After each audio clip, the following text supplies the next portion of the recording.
두 사건이 동일범의 소행임을 가능성을 확인하였습니다. 사건 발생 20년 만에 피의자 A씨를 특정하였으나 피의자가 사망하여 공소권 없음으로 불송치 종결 예정입니다. 두 사건이 동일임의 가능성을 확인했다. 20년 만에 범인을 특정했는데 범인이 사망해 공소권이 없다. 네, 재판을 진행할 수 없다라는 뜻이죠. 2025년 11월 21일이었습니다. 서울경찰청 광역수사단 형사기동대 신재문 4팀장님의 브리핑이 공개됐습니다. 20년 만에 범인을 잡았는데 그냥 이렇게 공소권 없음으로 끝내야 하는 것. 이 사건은 우리에게 엽기토끼 연쇄살인 사건으로 알려진 2005년에서 2006년 벌어진 신정동 연쇄살인 사건의 진범에 대한 수사 결과 발표였습니다. 저희는 이후 한국심리과학센터 전성규 이사님, 제가 자주 말씀드리는 분이죠. 저에게 정말 많은 도움을 주시고 대한민국 범죄 연구와 피해자 보호를 위해 정말 많은 노력을 하시는 전성규 이사님의 도움을 받아 범인의 이름 그리고 과거 판결문을 확보할 수 있었습니다. 내용을 정확하게 확인해 봐야 돼서였죠. 죽음으로 모든 것을 묻으려 했던 이 연쇄살인마의 이름은 장영조였습니다. 저는 그리고 이 사건에 대한 후일담, 후속 기사들이나 경찰 발표의 내용들을 보며 의문이 든 점이 있었습니다. 아니, 왜 그때 당시에 장영조가 용의선상에 올라가지 않았던 걸까? 발표로는 이렇게 나와 있더라고요.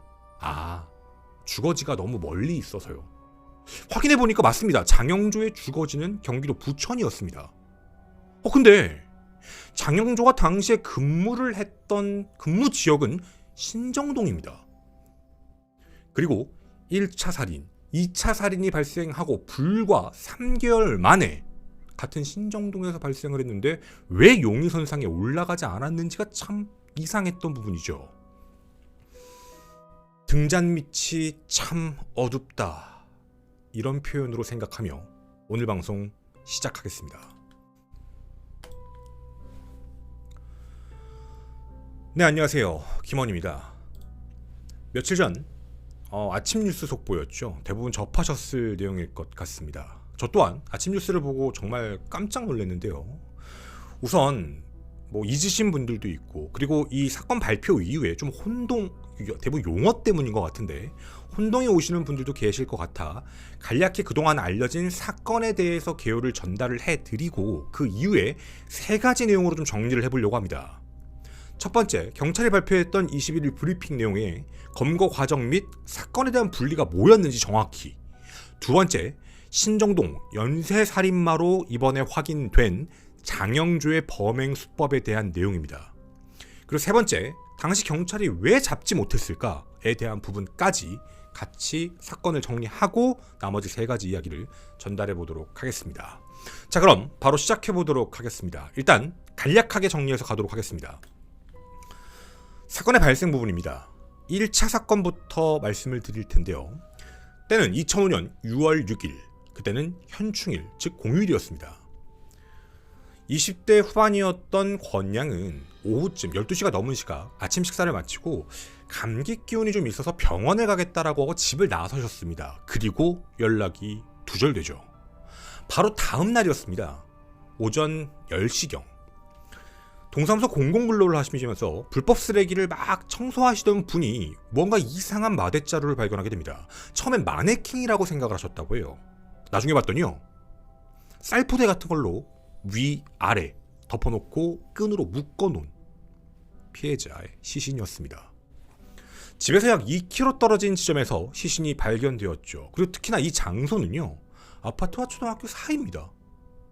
아니, 어떻게 여기다가 그러지? 여러 가지 이야기들이 나오죠. 발견 당시에 모습도 굉장히 참혹했는데요. 쌀포대를 뒤집어 놓고 노끈을 묶었다고 했죠. 그 안에는요, 옷은 입혀져 있었는데 얼굴은 검은 비닐봉지로 덮여져 있었고, 그리고 더 안에 부검을 했었을 땐 좀 더 끔찍한 내용들이 많이 확인이 됐습니다. 일단 사인은 경부압박질 식사, 이제 목을 졸랐다는 뜻인데요. 그거 말고도 좀 끔찍한 행위를 저질렀습니다. 뭐 피해자의 체내에 휴지나 생리대 같은 걸 넣어놨거나, 그리고 치은이라고 하죠. 이빨로 깨문 흔적, 그런 부분들도 있었고, 옷은 입혀져 있었지만 속옷이 말려져 있는 흔적들도 발견됐죠. 누가 보더라도 성범죄를 의심했지만 당시 과학기술에서는요, 정액 반응은 음성으로 나왔습니다. 자, 그로부터 6개월이 지납니다. 약 5개월에서 6개월 사이 2005년 11월 20일 오후 4시에 찍힌 모습입니다. 바로 이 지하철역은 신정역이었는데요. 2차 피해자분이 이 신정역을 나오고 나서 사라지셨습니다. 어디로 갔는지 확인할 수가 없었죠. 집으로 가는 길에 왜 갑자기 사라졌지? 그리고 얼마 뒤 주택가에서 또다시 시신으로 발견됩니다. 여러 겹의 비닐로 감싸져 있었고요. 1차 사건과 매우 유사했습니다. 그리고 겉은 큰 돗자리로, 그렇게 해서 또다시 노끈, 나일론끈, 총 3종류의 끈으로 묶어놓고 유기를 했죠. 사인은 1차 사건과 동일하게 경부압박 질식사로 확인됩니다. 근데 조금 다른 점이 있었다라고 한다면 갈비뼈 2대가 부러진 흔적, 그러니까 어마어마한 폭행 정황이 보였다라는 부분이었죠. 다만 1차 사건과는 다르게 치은이라던가 이런 부분에 대한 흔적은 따로 발견되지는 않았습니다. 자, 이렇게 1차, 2차 사건이 나오게 됐죠. 당시 이제 방송에도 나오셨던 수많은 전문가 분들은 이런 표현을 좀 하셨습니다. 꽤 오랜 시간 동안 싸맸고 위장해서 이제 보이지 않게 하려고 했던 게 시신이 바로 발견되면 안 된다라는 생각이다. 뭐 근데 그렇다고 치기엔 너무 대놓고 주택가 이런 데다가 시신을 유기했죠. 그래서 이 부분에 대해서는 이 일대를 잘 알고 있는 사람일 거다, 그리고 인근 주민일 거다 라고 얘기를 그렇게 하셨습니다. 또한 이제 그런 매듭 전문가분이 나오셨는데요. 그분께서는 이 매듭이 일반적이지 않다, 매듭과 관련된 거에서 굉장히 잘 알고 있는 사람이다, 이런 부분들의 내용도 함께 나오게 되었죠. 자, 일단 1차 사건과 2차 사건이 발생했습니다. 특히나 2차 사건은 신정역에서 피해자분이 나오셨다고 했죠. 신정역에서 5번 출구 방향 쪽으로 가십니다. 그러니까 위치로 봤을 땐 다른 부분인데 당시 전문가분들이 판단한 건 범인의 집은 1번 출구 가능성, 그쪽의 가능성도 분명히 있다, 그 지역 쪽일 거다 해서 아마도 이런 말까지 나왔습니다. 지하철역에서 기다리다가 피해자를 데리고 갔을 거다, 그래서 그분이 안 찍힌 거다, 뭐 이런 이야기까지 나왔죠. 결국 그렇게 이 사건은 10년 이상 미궁 속으로 빠지게 됩니다. 그러다가 방송을 타게 됐던 내용이 뭐였냐면, 이 2차 사건인 2005년 11월 20일 살인사건이 발생하고 나서 또다시 약 6개월 정도가 지납니다. 2006년 5월 31일 지방선거여서 이것도 똑같이 임시공휴일이었는데요. 오후 약간 늦은 시간 한 여성분이 남자친구를 만나기 위해 택시를 타고 신정역 바로 옆인 목동 오거리역으로 가고 있다가 잠깐 핸드폰을 본 사이에 이제 내릴 곳을 놓치시고 신정역에서 내리셨습니다. 근데 신정역에 내려서 남자친구를 만나러 가는 도중에 어떤 괴한의 남성이 와서 흉기 같은 걸 몸에 대고 소리 지르면 죽인다 라고 얘기하고 어디론가를 끌고 왔고 집으로 들어가기 전 눈을 가렸으며 자기의 느낌상으로는 반지하에 들어갔다. 뭐 왔냐 해서 그 안에 또 다른 남성이 있어서 2인조라는 사실까지도 확인이 됐는데, 씻으러 간다고 얘기하고 화장실에 들어간 사이 잠깐 눈을 떴고 이때가 아니면 도망칠 수 없겠다 싶어서 문이 열린 그곳으로 도망을 치렀는데 쫓아올 게 분명하니까 바로 바깥으로 나가지 않고 그 반지하 옆 계단 2층 난간에 있는 신발장 뒤에 숨으셨다. 남자들이 나와서 막 쌍욕을 하면서 밖에 찾고 다니다가 그리고 다시 집에 들어가고 한참을 있다 조용해져서 나왔고 앞만 보고 달려서 도착한 게 한 초등학교, 그리고 거기서 신고하시고 구조가 되셨습니다. 당시에 숨어서 신발장에서 봤던 스티커가 있다라고 했는데 당시 생존자이셨던 그분은 그 스티커가 토끼 모양의 스티커다라고 했는데 그게 언론과 방송을 통해서 얘기가 나오며 엽기토끼다라고 단언이 됐죠. 그래서 우리에게 엽기토끼 살인사건이라는 생각이 아예 굳어지게 됐던 계기였습니다. 모든 방송사도 그랬고 언론사에서도 그런 이야기들이 굉장히 많이 나왔죠. 1차 살인사건, 2차 살인사건, 3차도 동일 범일 거다. 그럴 가능성이 높다. 뭐 집안에 노끈도 있고 막 이랬다라는 이제 그 목격 생존자분의 이야기가 있다 보니 범인이 2명일 거다. 이런 내용들이 계속해서 나오게 됐던 겁니다. 자, 이게 여러분들이 알고 계신 내용인데요. 조금만 분리하고 가겠습니다. 1차 살인사건이죠. 2차 살인사건입니다. 다 알고 있죠. 3차는 일단 납치를 했죠. 감금을 냈는데 피해자분이 도망치셨습니다. 해서 어떤 사건이 발생됐는지는 알 수 없죠. 그 이유는 당연히 정말 다행히 생존하셨으니까. 제가 과거에 이 사건에 대한 개요를 말씀을 드리면서 한 가지 말씀을 드렸던 부분이 있었습니다. 좀 조심해야 될 부분. 이게 1차, 2차, 3차라고 불리면서 3차는 미수다 이렇게 얘기가 되면서 이 사건이 동일한 사건이다라고 보기에 우리가 좀 조심해야 될 부분도 있습니다라는 방송을 과거에 촬영에 올렸거든요. 왜 그랬냐면 만약 1차, 2차, 3차가 동일범이라면 연쇄살인마거든요. 이 연쇄살인마가 미수건이 됐으면 분명히 그 지역을 떴을 텐데 그럼 그 이후에 어디선가 비슷한 사건들이 나타났어야 되는데 그 이후에 잠잠했거든요. 대부분 연쇄살인마의 특징이 살인에 대한 그 감각을 못 잊어서 냉각기라고 하죠. 몇 달 뒤 또다시 한 번 더 그 주기가 점점점 짧아진다. 근데 그게 딱 멈추게 되면 크게 나눴을 때 첫째, 결혼 같은 걸 했다. 혹은 취업을 했다. 어떤 안정이 왔을 때 멈추는 유형이 있다. 두 번째, 비슷한 범행을 저질러서 감옥에 갔다. 살인까지는 안 갔다 하더라도 감옥에 있을 거다. 세 번째, 죽었다. 이런 이야기들이 나오게 되죠. 해서 사실상 이 사건과 관련된 부분도 이렇게 오랜 시간까지 그 연쇄살인마의 특징이 있는 애가 조용히 사는 건 죽었거나 아니면 또 다른 범행을 범죄 때문에 들어갔거나 그게 아니라면 말이 안 되는데 그리고 범행 수법을 놓고 봤을 때도 이게 정말 동일한 범행일까? 라는 의구점 때문에 이게 무조건 똑같다라고 보는 건 위험할 수도 있다. 그 방송을 진행을 했습니다. 근데 이번에 그 결과가 발표가 됐던 거죠. 자, 그러면 앞서 브리핑도 함께 보셨는데 정리 내용 중 첫 번째 내용입니다. 첫째, 21일 경찰청, 이건 2025년 경찰분들의 내용입니다. 수사 결과 발표입니다. 브리핑 내용 및 검거 과정 그리고 사건에 대한 분리에 대한 얘기를 좀 하겠습니다. 가장 중요한 건 이번 발표 때 사건의 명칭을 정확하게 하셨습니다. 신정동 엽기토끼 연쇄살인 사건이란 명칭을 안 쓰셨습니다. 왜냐하면 앞서 말씀드린 1차, 2차, 3차의 사건이 동일범의 소행이 아니라 1차 살인사건, 2차 살인사건의 범인이 동일 인물이다. 한 사람이 두 살인사건을 저질렀다는 게 이번에 확인됐다. 그 부분입니다. 그럼 엽기토끼라고 우리한테 알려진 3차 미수사건은? 근데 그걸 경찰이 단언코 얘기를 합니다. 1, 2차 범인이 아니다. 2명이라고 했으니까 2명 중에 1명이 얘 아니야? 라고 하실 수 있죠. 그 이유가 아니고요. 1차 범행, 2차 범행을 저질렀을 때가 5개월 편차였습니다. 이 새끼가요. 연쇄살인마는 냉각기가 있다 그랬죠. 얘가 진짜 3차 범행을 저지릅니다. 근데 이게 미수건입니다. 이게 아니고요. 그게 발생했을 때가 2차 살인사건 발생되고 3개월 만에 발생합니다. 주기가 짧아지죠. 따라서 우리가 얘기하는 엽기토끼 미수건이 발생했을 당시에 이 사건의 범인은 이미 교도소에 있었습니다. 따라서 경찰도 단언코 확실하게 얘기한 겁니다. 우리에게 알려진 엽기토끼 사건은 이 사건과 별개다. 이해가 되시죠? 제가 조금 걱정되는 게 제가 이제부터 장영주의 연쇄살인 사건을 1차, 2차, 3차라고 표현할 건데 그 3차를 엽기토끼 미수건하고 헷갈리시면 안 됩니다. 이거 이제 아예 배제된 겁니다. 지금부터는 이해하실 수 있겠죠. 배제해놓고 요 얘기부터 가겠습니다.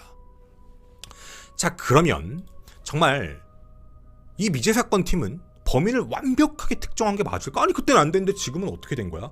이게 이유가 있었는데요. 여러분들 아시겠지만 이춘재도 잡혔죠. 각 지방청에는 미제 사건 전담팀들이 있습니다. 공소시효가 끝났다 하더라도 계속적으로 찾고 계시죠. 그분들의 일입니다. 2016년 서울경찰청 미제 사건 전담팀은요. 다시 한번 이 사건에 대해 조사를 시작합니다. 특히 신정역 일대에 있었던 모든 비슷한 사건부터 다시 다 전수조사를 시작하죠. 그리고 있었습니다. 이 사건은 2005년에 살인사건 2건이 있었죠. 당시에는 DNA가 검출이 안 됐습니다. 안 된 거죠. 정확히는 못한 겁니다. 그때는 과학기술이 발전을 지금처럼 안 했으니까. 2016년 과학기술이 발전했죠. 사건 발생한 지 11년 뒤였습니다. 2020년 더 발생했죠. 더 발전한 겁니다.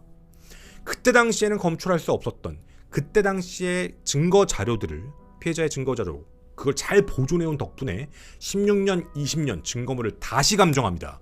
그리고 당시에는 나타나지 않았던 범인의 흔적이 서서히 나타납니다. 바로 DNA였죠.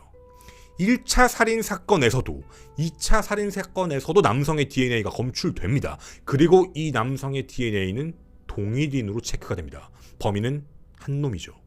이 새끼 확인된 겁니다. 근데 문제는 DNA법이 통과가 된 게 2010년 이후입니다.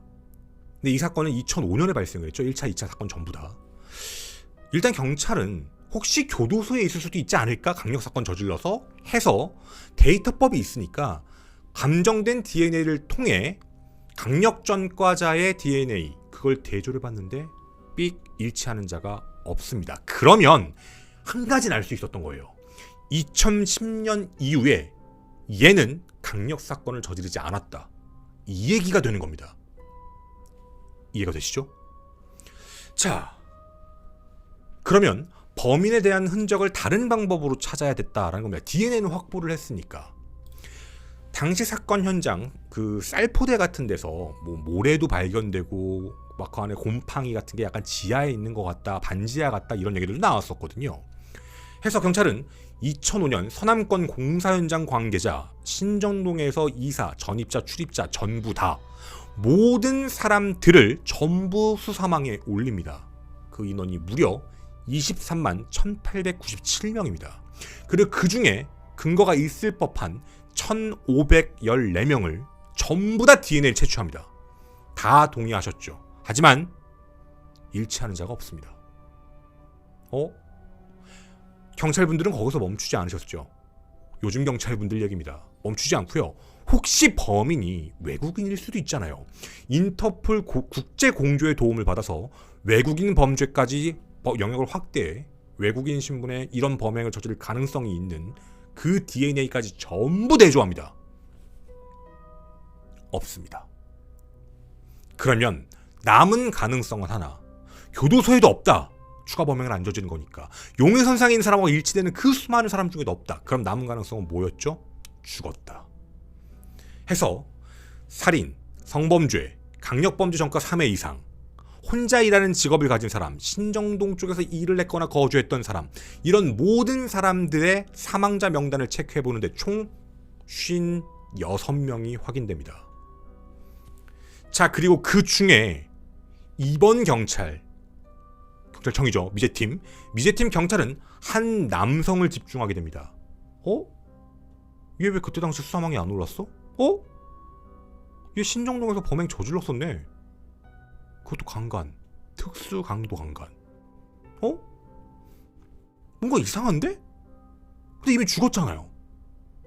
내용들을 다 체크해봐도 나머지 56명 중 가장 가능성 있는 사람이 장영조.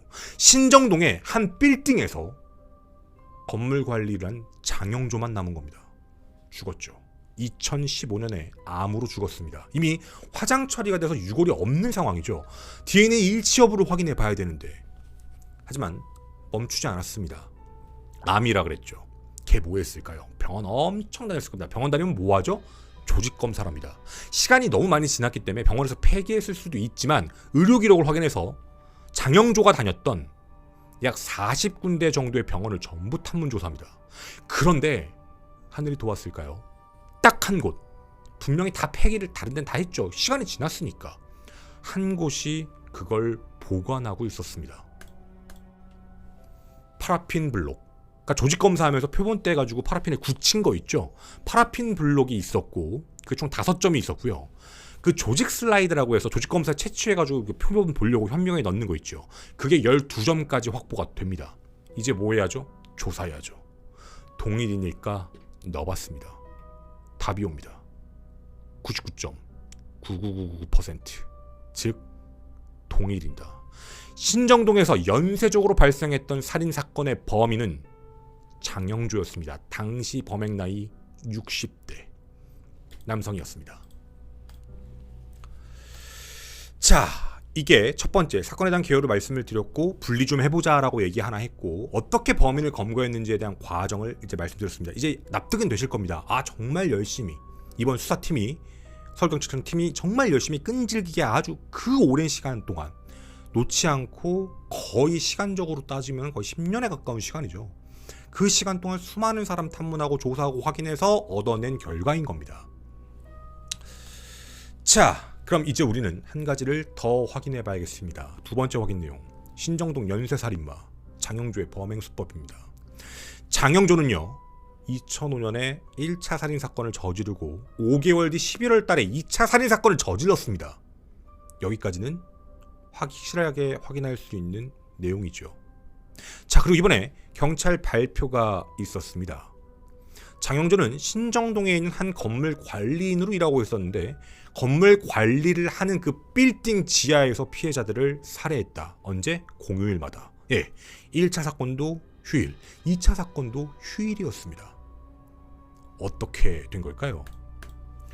일단 2005년 6월 6일 피해자분은요 아프다고 했죠. 이 병원으로 오셨습니다. 이 건물에 병원이 있었거든요.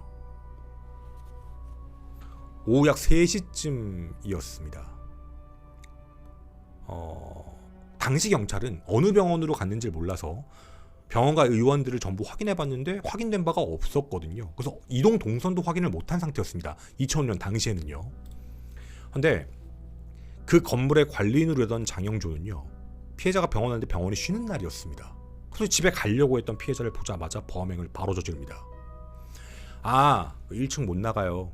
1층 닫혀있어요. 휴일이라서. 지하로 가서 지하에서 나가야 돼요. 저 가는 길이니까 같이 가요. 지하로 갑니다. 끌고 갑니다. 그리고 노끈으로 살인을 저지릅니다. 그리고 그날 밤 10시에 자신의 차량, 라세티 차량에 시신을 태우고 말씀드린 유기장소에다가 시신을 유기하고 도주합니다. 그로부터 5개월 뒤입니다. 11월 20일 신정역에서 내리신 거 확인됐죠? 바로 집으로 가신 게 아니었습니다. 이분도 그 건물을 가시게 됐습니다. 장영조가 일했던 그 건물. 똑같은 방식으로 지하로 유인했고요. 그 안에서 성범죄를 저지르고 나일론끈으로 살인을 저질렀습니다. 그 이후 여러분이 보셨던 것처럼 돗자리, 비닐 이런 걸로 감싸서 그 이후 새벽 1시에서 2시경 자신의 차량으로 피해자의 시신을 유기합니다. 난리가 났죠. 우린 이런 생각할 겁니다. 거기 왜 갔지? 그거 빌딩이에요. 병원도 있고요. 그 위에 뭐 다른 것들 막 그런 거 종합적으로 있는 그런 공간 있죠. 역 근처에 있는 그런 큰 빌딩, 주차장 있고 굉장히 큰 빌딩입니다. 아니 휴일이면 병원 갈 수도 있잖아요. 휴일이면 밀렸던 뭐 사러 갈 수도 있잖아요. 신정역에서 먼 거 아니야? 이따 보여드릴게요. 가깝습니다. 자, 이렇게 장영조는요 끔찍한 범행을 저질렀습니다. 그리고 피해자들 시신에서 곰팡이가 발견됐는데 그게 이제 3차 사건이었던 엽기토끼로 알려진 반지하라고 해서 반지하 곰팡이 아니야? 이런 이야기들이 많이 나왔는데요. 아니요. 확인을 해봤습니다. 현장 감식을 2025년 9월 25일 진행했습니다. 사건 현장에요. 이미 벌써 시간이 사건 발생된 지는 20년이 지나 있고요. 장영조가 죽은 지는 10년 지났습니다. 보이세요? 노끈? 여기에 다 그대로 있습니다. 확인해봤더니 피해자들 시신에서 발견된 곰팡이가 여기 거, 모래 종류들 다 여기 겁니다. 자, 우린 이런 생각을 해볼 수 있거든요. 저기 왜 그때 당시 수사 안 했지? 그거 꼭 기억해 주십시오. 또한 이번 경찰 수사팀은요 장영조의 교도소 동기들, 재소자들에 대한 내용들도 확인을 했습니다. 평상시에 노끈 매듭도 잘 지었고 자기가 사람을 죽여본 적이 있다라는 얘기도 자주 했다. 뭐 이런 표현들도 확인은 하게 되었죠. 자, 그런데 좀 신기하지 않으신가요? 아니 범인은 죽었고 피해자분들도 안 계신데 경찰은 증거자료도 없이 어떻게 저런 상황을 유추했을까? 어떻게 저렇게 했을까가 아마 궁금하실 겁니다. 이유가 있습니다. 제가 앞서 말씀드렸죠. 얘가 연쇄살인마의 특징을 그대로 보이고 있습니다. 2005년 6월 6일 범행, 2005년 11월 20일 범행, 약 5에서 6개월의 편차가 있죠. 연쇄살인마는 냉각기가 존재합니다. 장영조의 3차 사건 기억하시나요? 미수로 끝나서 이때 검거되어 감옥에 갑니다. 그 날짜가 2006년 2월입니다. 2월. 냉각기가 3개월로 줄어들었습니다. 이때도 살인을 저지르려고 준비했습니다. 자, 저희는 2006년 2월 달에 저지른 범행, 그리고 2009년에 출소한 걸 확인했습니다. 이 판결문을 전성규 이사님의 도움으로 확보할 수 있었습니다. 2006년 2월은 앞서 말씀드린 엽기토끼 미수 사건 발생하기 전이었죠. 따라서 감옥에 갔으니까 그 사건하고는 연관성이 없다라는 뜻인 거고, 연쇄살인마의 특징인 냉각기가 짧아진다는 그 시점 5에서 3개월, 그 판결문 내용입니다. 2006년 4월 27일 선고에 대한 부분인데요. 3년 6개월이었습니다. 특수강도 강간 혐의였는데, 일단 내용을 확인해보면요. 직업은 주차관리원으로 적혀 있습니다. 자신이 살았던 주거지는 경기도 부천시 쪽으로 체크가 되어 있었죠. 서울 남부지방법원의 판결문을 확인해 봤는데요. 이 내용이 조금 충격적이긴 했습니다. 장영조는 2006년 2월 26일, 말씀드린 3개월이 지났죠. 이슈되시나요? 안 물어봐도 아실 겁니다. 2006년 2월 26일은 무슨 일일까요? 빨간 날입니다. 일요일입니다. 오후 3시 50분경. 건물은 빨간 날이니까 많이 운영을 안 하죠. 비어있죠. 똑같은 상태입니다. 즉 장영조에게 그 건물은 평일에는 일하는 공간, 공휴일에는요 범죄 대상들을 찾는 공간이었습니다. 아무도 없거든요. 자기가 건물 관리니까 건물 내 구조나 엘리베이터를 멈추거나 문을 닫거나 너무 자연스럽게 할 수 있는 겁니다. 1차 사건 피해자가 엘리베이터를 타고 올라갑니다. 현관문을 잠습니다. 잠겼어요. 내려가야 돼요. 이런 식이요. 이게 장영조의 수법입니다.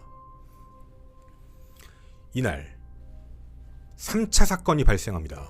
2월 26일 오후 3시 50분경이었죠. 당시 나이 21세 피해자 여성입니다. 이 여성도 병원을 가기 위해 여기를 방문했는데 쉬는 거였습니다. 하고 내려가려고 했더니 장영조가 나타납니다. 판결문에 있는 내용입니다. 밖에 나가려고요? 지금 다 쉬잖아요. 빨간 날이라서. 그래서 여기 지금 1층이랑 지하 1층 다 잠겼거든요. 나랑 같이 지하 2층 가서 그쪽으로 나가야 돼요. 하고 엘리베이터에서 지하 2층을 누릅니다. 지하 2층에 빈 공간이 있었거든요. 아까 보신 것처럼. 근데 이 피해자분은 수상함을 느낀 거죠. 뭔가 이상한데? 해서 2층에 도착해서 내리지 않고요. 다시 1층으로 가려고 엘리베이터를 딱 누르고 닫히려고 하는 순간 장영조가 품에 있던 맥가이버 칼을 꺼내고 협박합니다. 일단 돈 내놔. 많이 갖고 있진 않았죠. 손지갑을 뺏었는데 그러고 나서 이렇게 말합니다. 나랑 한번 하자. 도망치려고 했습니다. 피해자가. 피해자를 잡아서 강제로 넘어뜨려서 끔찍한 행위를 하려고 했는데 반항을 크게 하셨죠. 그리고 신고가 들어갔고 현행범으로 검거됩니다. 2월 26일이었죠. 이게 3차 사건입니다. 장영조는 당시 재판부한테 이런 변명을 했습니다. 칼 들이댄 건 강간하려고 그런 거예요. 돈 뺏으려고 한 적 없어요.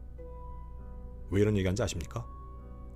거짓말이거든요. 사실 얘 앞에 있는 사건 기록 보면 다 인정했었는데 법정 가서 거짓말을 했어요. 이유가 뭐냐면 특수강도잖아요. 강도 빼려고요. 형량 어떻게든 낮추려고요. 미수건이긴 한데 머리 쓴 겁니다. 물론 인정되진 않았죠.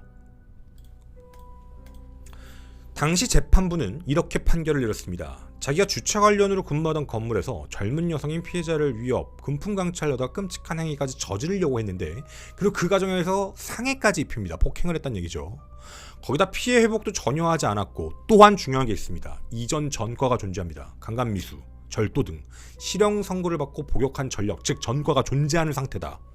다만 3년 6개월을 준 이유가 이 사건의 범행이 미수에 그친 점, 그리고 장영조가 나름대로 잘못을 깊이 뉘우치고 있는 점 해서 재판부는 장량 감경을 하기로 해 3년 6개월을 선고한다. 그리고 얘는 2009년에 출소한 겁니다.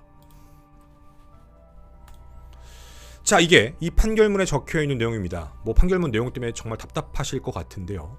저희는 이 사건에 대한 판결문 내용을 보고 조금 의아하다라는 사실 생각이 좀 들었습니다.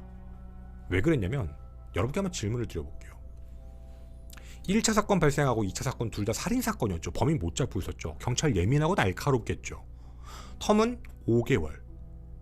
그리고 그 뒤에 발생되는 사건, 여러분이 경찰이시라면, 형사님이시라면 신정역 일대에서 강간과 관련된 사건이 발발하면 어떻게 하실 건가요? 조사하실 건가요? 넘기실 건가요? 이거 살인사건 아니잖아 하고 그냥 패스하실 건가요? 분명 앞선 사건들은 성범죄와 관련된 힌트들이 분명히 있었습니다. 그 흔적들이 분명히 나왔잖아요. 연쇄살인마라면 아마 목적이 이춘재처럼 그런 쪽일 가능성이 높은 건데 분명히 조사를 해봤어야 되는 게 맞죠. 세 번째 얘기입니다. 바로 잡지 못한 이유가 무엇일까에 대한 부분이죠. 일단 첫 번째로는 제일 큰 문제가 이 부분이었습니다. 사실 제보도 굉장히 어려웠던 부분이었을 것 같아요.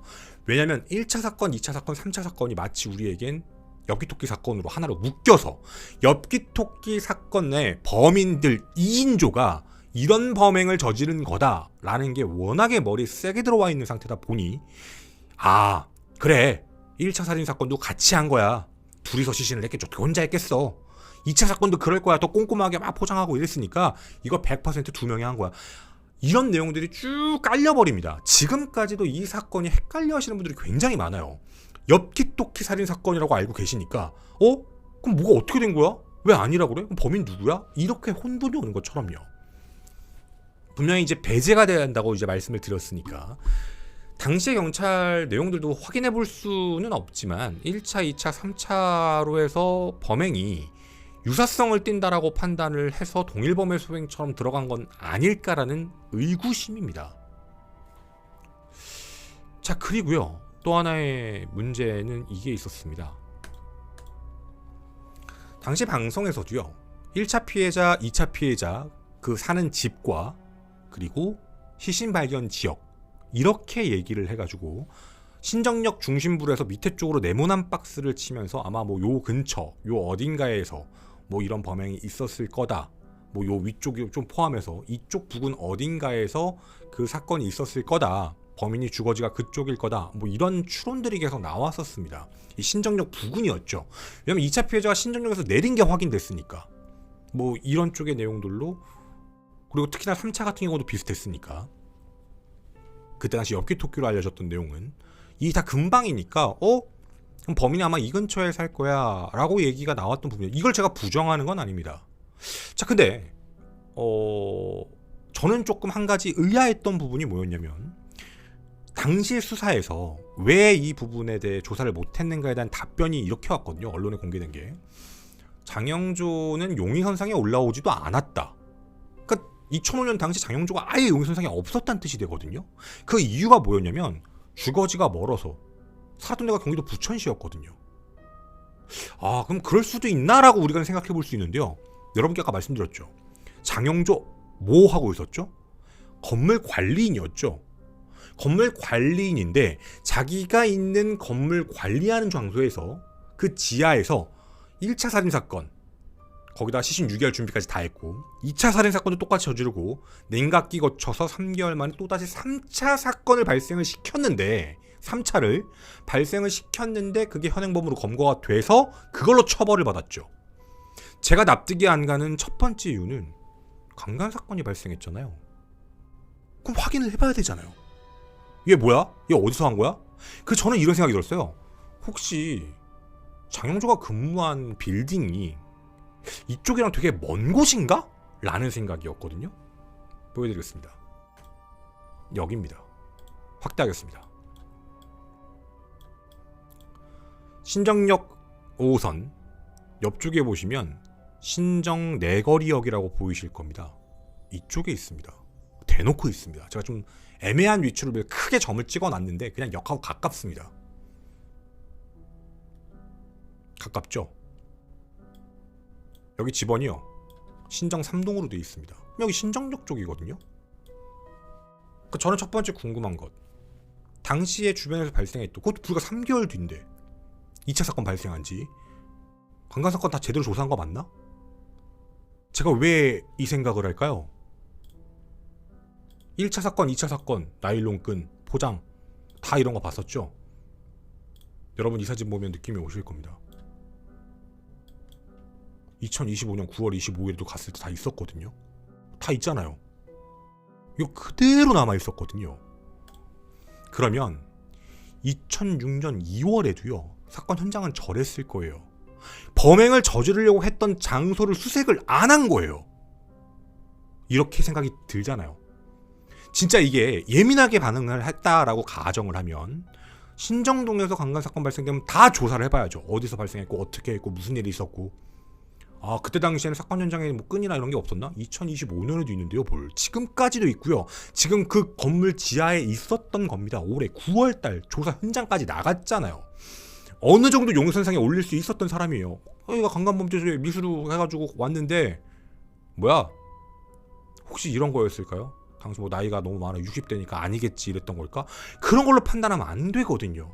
그래서 너무 거주지가 멀어서 용선상에 못 올렸다라는 말은 저는 인정을 할 수가 없어요. 같은 신정동이고 분명 당시에 강간 사건이 발생하면 모든 사건들 다 제대로 조사해서 그 범인이 어디서 어떻게 뭘 했는지를 확인해보는 게 기본 수사 절차잖아요. 그때 당시에 현장만 확인했어도요. 제1용의자로 올라올 게 장영주였습니다. 지하에 이게 왜 있지? 이 끈? 얼마 전에 연쇄적 예민하잖아요. 똑같은 끈이 여기 있네? 뭐야? 여기도 지하잖아. 곰팡이? 이런 게 다 맞아떨어질 거잖아요. 현장 조사에서 나왔던 비닐, 포대, 종이 다 있거든요.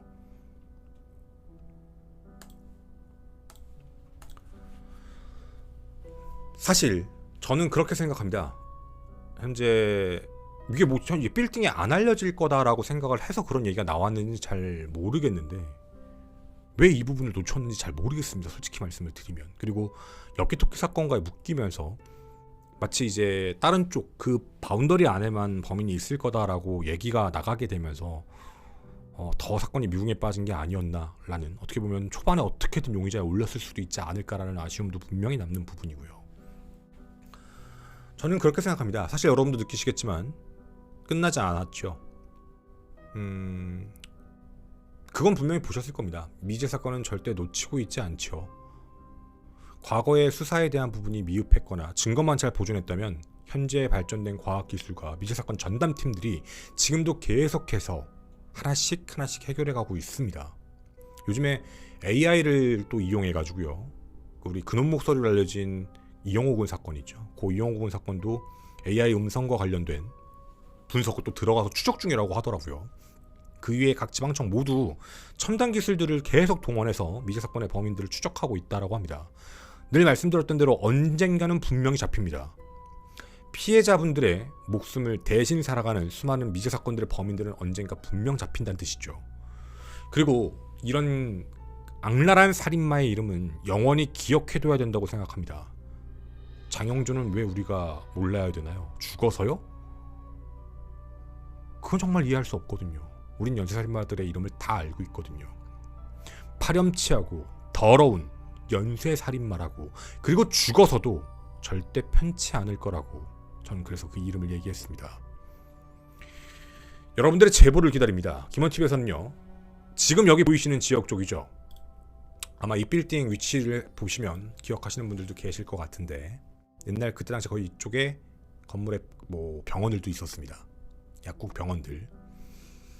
2003년도부터 이제 2004, 2006 사이에 이쪽 지역에서 건물 관리인으로 보이는 60대 남성이 자신과 함께 지하로 내려가자 문이 잠겼다. 특히 휴일 때, 공휴일 때 이런 이야기를 들으신 분들이 계시다면 김원TV 네이버닷컴으로 많은 제보 부탁드립니다. 혹은 장영주에 대해서 알고 계신 분들의 제보도 기다리겠습니다. 저는 김원이었습니다. 감사합니다.